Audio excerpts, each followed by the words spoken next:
Hello everyone, thanks for watching Consulate TV. Today we interviewed Ms. Alexander Hoffet, who is the General Counsel of Switzerland, to talk about the China-Switzerland Tourism Year.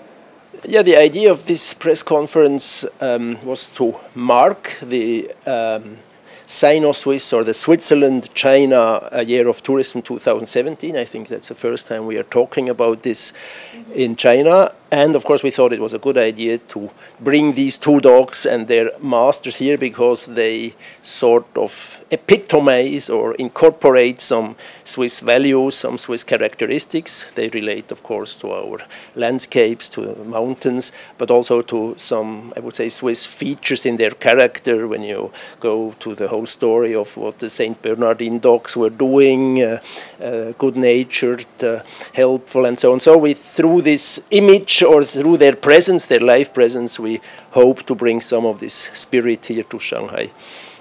Do you think St. Bernard dog is a very important symbol for Switzerland?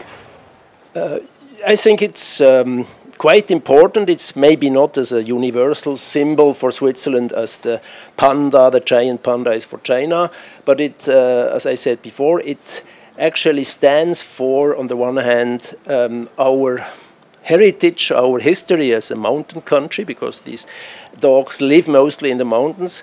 They played this role of rescue dogs for people who had to cross the mountains. So when they were in difficulties, natural catastrophes, avalanches, they rescued them. So it's something that really goes back to our past, and then at the same time they are precisely quite cute, good-natured, they transpose a lot of positive values, and that's why I think they're really good symbol. And of course in Switzerland they're very popular, and as I said before, I hope they will become more popular in China too.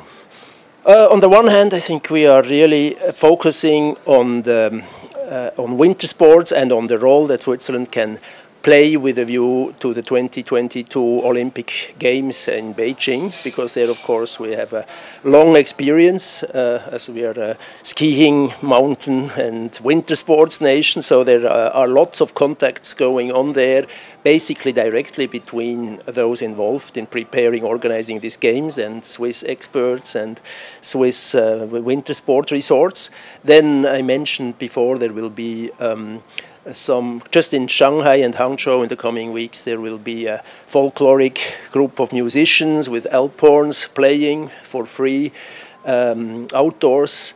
Then there is Alibaba developing a platform which will provide mostly young Chinese travelers with information and products for tourism in Switzerland. And what is the significance, do you think, to bring them here to China during the tourism year?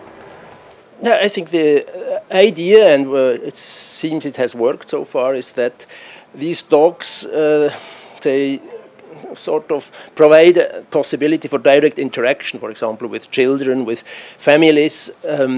And as I said, they stand for a certain part of our cultural heritage and tradition.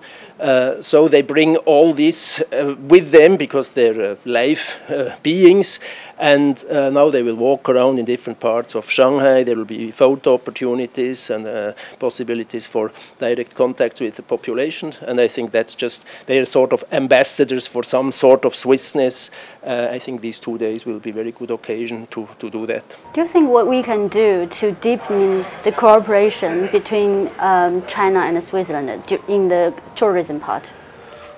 Well, I think it's one instrument that has proven its usefulness in the past is partnerships between cities, communities. There are already some. Actually, next week I'm traveling to Wangshan, which has a partnership with Interlaken and Jungfrau region in Switzerland. And of course there is a lot of direct interaction and exchange of information, which is very useful between Chinese communities that have an interest in developing their tourism resources, and the Swiss, who actually also can learn a lot from China. But of course we have a relatively long history in tourism, since it goes back to the 19th century when the first British tourists came to the Swiss mountains. So I think that's what we can do, is really exchange grassroots exchanges, contacts, know-how transfer. Thanks for watching Consulate TV. This is Ying Wang. I will catch up next time.